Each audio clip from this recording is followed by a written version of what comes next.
Howdy folks, we're looking at Edge Magazine issue 51, released November 1997, discussing the future of interactive entertainment. And we have Diddy Kong Racing on the cover. My girlfriend very much liked this cover. I don't think it's that good, to be honest. It's a bit too simple for my taste. And it's not an iconic image if you ask me, past or present. But Edge is happy to take a look at a game made by Rare. So what's the opening comment? I have already forgotten, but let's take a quick look. I think there's something about how Edge really loves the Nintendo 64, but that the PlayStation is also coming in full force. And indeed, we'll see two classic games being reviewed this issue. And next month, we'll see Tomb Raider 2 and another big game, and then there'll be Metal Gear Solid and Gran Turismo and all that. So by the end of 1997, PlayStation was definitely the best console to get at the time, even though Nintendo 64 was doing very well in 1997.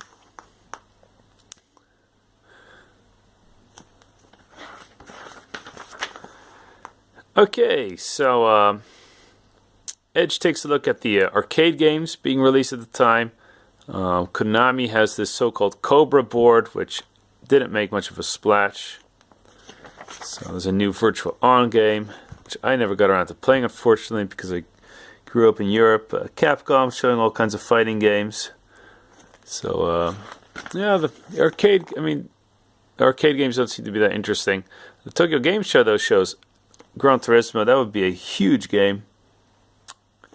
So, and at the bottom we see all kinds of games. I don't feel like pointing them all out. We'll see them later. Of course, these are mostly Japanese games, so half of them won't be released outside of Japan. So, Squaresoft showing off their amazing games. Totally at the height of their powers in the late 90s. So, okay, and there's also the ECTS, which have Lara Croft, of course. And here we have another game. I don't know which one it is. A lot of people dressing up, apparently, for future releases. Yeah, Tomb Raider 2 being the biggest game. Other than that, Resident Evil 2, also looking good. Okay, so what's going on elsewhere? Here we see a Levi's commercial. No, actually a website where you use where you fight each other like in a fighting game. So that's kind of fun. Nowadays, a lot of companies have little games on the web to promote their articles, their stuff. This is Dolphin. Oh, what's his name again? Oh, I should have looked him up. Fin is the name. According to this article, he was very popular, although I've never heard of her. So, okay, so what are the big winners and losers at the moment? We have Sega still doing well with Burning Ragers. Project X being mentioned again, even though that would become the new one. And what are the losers? Well, the Cobra, made by Konami, not making much of an impression. Okay, so the gadgets for this month. We see speakers on the right. Music Maker 3.0. That was a thing in the late 90s.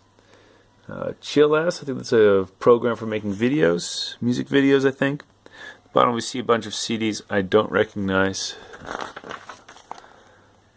So, a Net 2000 Space Station. I don't know what that is. A couple of books. I don't think these were recommended. And more music. Let's get to the better parts of this magazine. Okay, so creatures, we've seen them before. Apparently they're doing very well, reproducing in all kinds of ways on the internet in 1997. So there's an article about that. And here's some kind of puzzle people can work on the web. Excuse me. And what's going on in Japan? Tekken having its own animated movie, and Pikachu I think this is the picture game for Nintendo 64. I'm not sure, but let's just continue. So the pre-screen alphas. Which games do we see? We see Rival Schools, of course. Is this this is, I don't know how to pronounce it, Aegis, that fighting game by Squaresoft, where Cloud also appeared. Tomb Raider 2, looking fantastic. I'll never deny that the game looked better than anything else at the time in the action-adventure genre. But I thought it was horrible to play. Some kind of Volkswagen game, apparently. So, Burning Rangers, this is what we call a hidden gem on the Sega Saturn, one of Sega's last successes, at least critical. I don't think it sold very well. You fight fire with futuristic characters. Often it's a matter of scoring points. In a sense, it plays a bit like Nights into Dreams. So this is the Saturn with its last hurrah, if you're not counting a couple of fighting games like Street Fighter Alpha 2. Now here's Half-Life. Early screenshots. I don't think this version of the doctors or the scientists ever was released. He looks very upset. Of course, those monsters in the background did. That was one of the first boss encounters. Very memorable. We also see Gordon Freeman's back, although he's not mentioned yet. They mostly talk about the engine and all the cinematics of the game, and rightfully so. So this would be a tremendous game released in 1998 for the PC. Top Gear Rally, Nintendo 64's answer to Sega Rally. It plays pretty well, but not that good. Although you do have a bigger choice of different cars. Barrage, this is a flight game where you can pretty much destroy everything on the ground. It got subpar reviews because it really wasn't that much to do other than shoot around, so it got boring very quickly. But Edge loves looking at the graphical possibilities of this game, so they did not end up reviewing it though. Parasite Eve, Squaresoft's answer to Resident Evil. Again, annoying controls, but this is really an RPG set in modern times.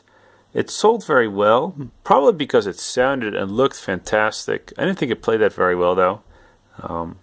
So yeah, we'll see a review later of Parasite Eve. It also got a sequel. Again, Square kicking ass. Grand Prix Legends is a cult hit. In this game, you play older versions of... are they Formula 1 cars? Formula 1 cars? I don't think so, just Grand Prix cars. From what I understand is that the cars are extremely hard to get under your control, and that made it not a huge commercial success, but critically acclaimed. Kind of like Richard Burns' Rally. Okay, Shining Force 3, Episode 1. So there are multiple episodes released in the East, but the West got only Part 1. Yeah, Shining Force games are kind of like Fire Emblem. And this one went full 3D. Also like Fire Emblem, if characters team up, they like each other more and do better together. So another good game for the Saturn, but not many people got to play it. Virtual Hero no Ken. Apparently there was an older game named Hero no Ken. Now we have the 3D version. Released for Nintendo 64. It's a rather lackluster fighting game, and Edge did not review it. The Dark Project, also known as Thief, still looking mostly black. The finished game would be much lighter, and the main character, Gerard, what's his name again? Garrett? He would take a bigger role as an interesting character. Yeah, one of the first stealth games. I loved Thief 2, played it to death, and again a couple of years later. Part 1 is more of the same, but the thing is, I started playing with Part 2, so which is actually also the same engine. Okay, so Diddy Kong Racing, the adventure racing game, not to be compared to Super Mario Kart, even though everybody does that because it has all these different characters from the Rare franchise. But there are all these levels and different ways of transportation. The first game for Banjo to appear in, and the most famous part of the game is the character select screen where when you choose Banjo, he goes, "Whoa, I'm Banjo." And that's really neat. So, Rare talks about how adventurous the game is, and it has fantastic looking graphics, good frame rate. Gran Turismo, that would be the big racing game of the future.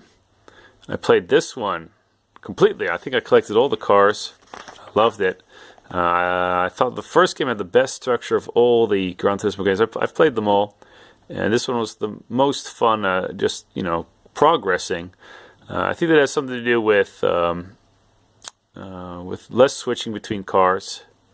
So, yeah, in case you want to know, the Supra GT is the fastest car in the game.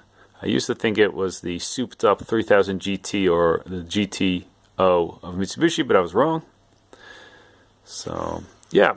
Not much really new to be found out in the article. It's a labor of love, the game. Most interesting part is that they actually rented about 30 cars, and all the developers tried them out to get an idea of what the cars felt like.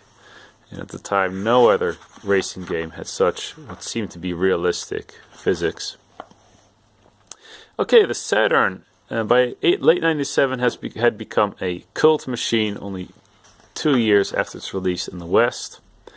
And there's talk about how its games are more likely to run at 60 frames a second and have the kind of depth that gamers are looking for. And that is an impressive library. It's also fairly cheap at the time, only £100. So, no excuse not to have one, even though I didn't have one as a kid, because I already had the Nintendo 64 and the PlayStation. I thought a third console would be a bit too much. Here's a spokesperson of Sega, and they're well aware that they're not going to be #1 anymore, although maybe in the future. Actually, they even say there's no doubt Sega will be #1 in the future again, because they were with the Mega Drive. But yeah, they say that they have great games, and great games are still coming. Although, what kind of flabbergasted me was that there's a lot of focus on Sega Rally being apparently the best game.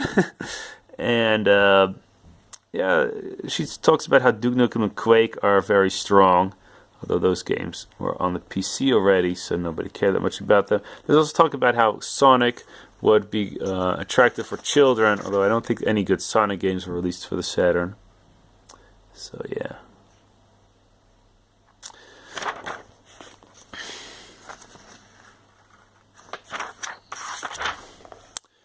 Okay, so at the ECTS, some of the biggest names in the industry get together, at least the British ones. We have Brett Sperry of Westwood, well, he's American. Dave Perry of Shiny, who now lives in California. Peter Molyneux.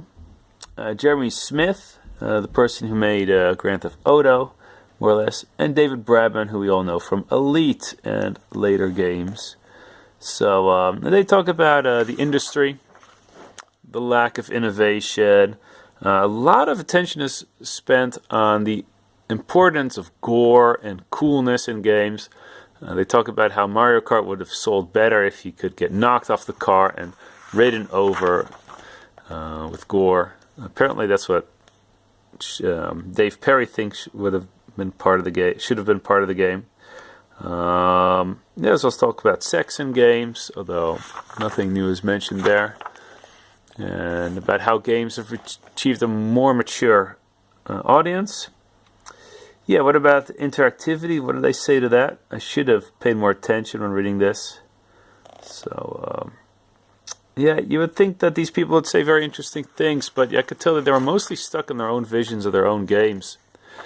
And that they had respect for each other's ways of crafting their own games, but that they basically wanted to stick to their own way of doing things. For example, Westwood was completely fine with making sequels to games as long as they improved, while Dave Perry and Molyneux wanted to make the original games. Also talk about artificial intelligence, how it's better to fake it than to actually make it, because it's much easier. And What I find interesting is that AI is only as good as it represents what people think AI is, and I think that's extremely true. We just want AI to act like we expect it to. So, now of course, I have high demands of AI, but most people don't.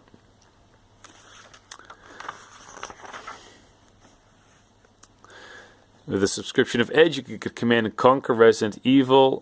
Which one is this? The FF Hornet or something? Super FF and Flying Core. A couple of old games. Okay, Final Fantasy VII. Yes, perhaps the best RPG of all time. I would say Part 6. Yeah, Edge loves it. The fantastic story, the cinematography, the music. The depth of the fighting, it's all there.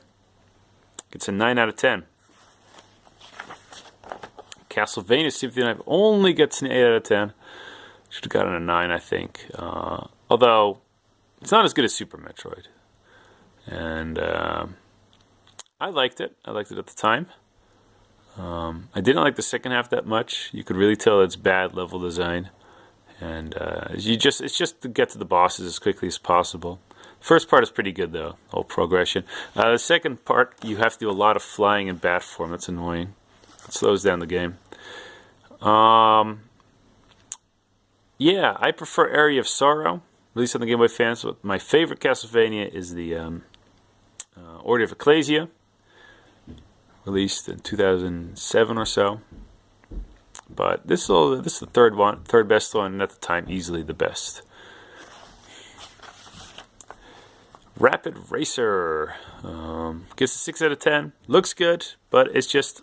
Excuse me, I have to scratch my hand. Itch. So, sneezing, getting itchy. Yeah, it's for the PlayStation 1. It has graphics comparable to Wave Race, though it doesn't have quite the depth to it. So Edge gives it a 6. Hexen 2. Using the Quake 1 engine, much more colorful than Quake 1. There are 4 different classes to choose, 16 different weapons in total, I believe. And yeah, it's the RPG answer to Quake. Just like Hexen Walk, a lot of backtracking, but very colorful game, pretty neat, all different ways to beat it. And Edge gives it an 8 out of 10. G-Police, made by Psygnosis, an 8 out of 10. Looks like dystopian future. You're flying around in a helicopter, taking care of crime. And I think Edge liked it more than most people. Wasn't really a classic, but I do think it sold. I do think it sold pretty well. Here's Dark Rhine. I didn't follow RTS games that closely at the time, but I recall StarCraft and Total Annihilation being the big two. Dark Reign came in third place, even though it was released the first one. Very good reviews, but not many people played it as far as I know. It gets an 8 out of 10 from Edge, and it's, besides just being really good, it's the first 3D one, so terrain made a difference. Shadow Warrior was a campy version of the Duke Nukem engine, where you play a ninja, and you have really interesting weapons like a heart you could use as a voodoo doll, I believe. And yeah, like throwing knives, all kinds of funny things. It's kind of like a John Woo movie impersonation. So, Shadow Warrior, the ninja. I think there was a sequel a couple of years back. Okay, Nuclear Strike. Didn't bother to look up what this game was about. It's another annual strike game. Yeah. So this one for the PlayStation 1. Rockman X4. Edge doesn't even mention how popular it was to be able to fight as Zero, which you could also do in X3, but this time it's much more well done. And I think from the start. So that's X4 is probably the most popular X game next to 1 and 2. So Edge only gives it a 6 out of 10. They keep talking about how it's 2D and all that, just like they do in the Castlevania Symphony of the Night review. Well, yeah, I guess that was a thing at the time. Hey, Duke Nukem being released for the Saturn, a very good conversion, gets an 8 out of 10. Don't know if Nintendo 64 also had a conversion. which had multiplayer. I don't know how good the multiplayer was in this this game. I don't think Edge mentions it either. Probably wasn't even in it. Okay, arcade games. Final Furlong, a horse racing game, which is less strategy, more racing than most arcade games. Completely Japanese. Pocket Fighters. Yeah, a simpler version of Street Fighter with a lot of funny combos and gems flying all over the place. Pretty cool. Street Fighter 3 Second Impact. Yeah, I didn't play that much of this one. I played the first Street Fighter 3, didn't like it, and didn't really get into Street Fighter 3 again until people started doing tournaments for it. Yeah, so this is where Hugo is released as a fighting character to fight with. Now it was Third Strike that would, even though Third Strike wasn't that much better, I think, it was just that it took a while for people to appreciate Third Strike, even though I never did. Because I think 2D fighting games should be about zoning and less about parrying into super combos. So, and you know, the only two characters I really enjoyed playing in Street Fighter 3 were 12 and Raimi, and they were the bottom of the tier list. I could tell, right? But they had interesting fighting mechanics. All the other characters, well, or you had to learn how to use Yun and his custom combos, which I never had the time for. Other than that, most of the characters were basically all about sticking out a low forward and at the right moment and turning that into a lot of damage. Too many Chun-Li's in Street Fighter 3 Third Strike. Chun-Li was a very boring character in the game, but she was easily the best.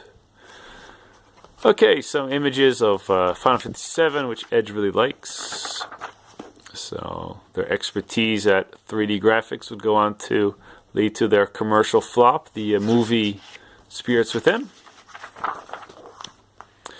And another game called Overblood 2, which is kind of like Resident Evil, sold pretty well in Japan, but not that big outside of Japan. So the retro review is Final Fantasy VI. Here, title is 3. And what can I say? Edge also really loves it. Talking about how their fans are some of the biggest in the world. And a better story than Part 7. And the gameplay balance is out of whack. There are also a couple of bugs. But still, I like the to-the-pointness to it. Final Fantasy VII has a lot of fluff. So, yeah, we have Abdul coming to join us. Namco releasing yet another museum, this time Encore, with more games you probably never heard of, but Rolling Thunder you might know, which is like a ninja game of sorts. Okay, the letters. Were any of them interesting? I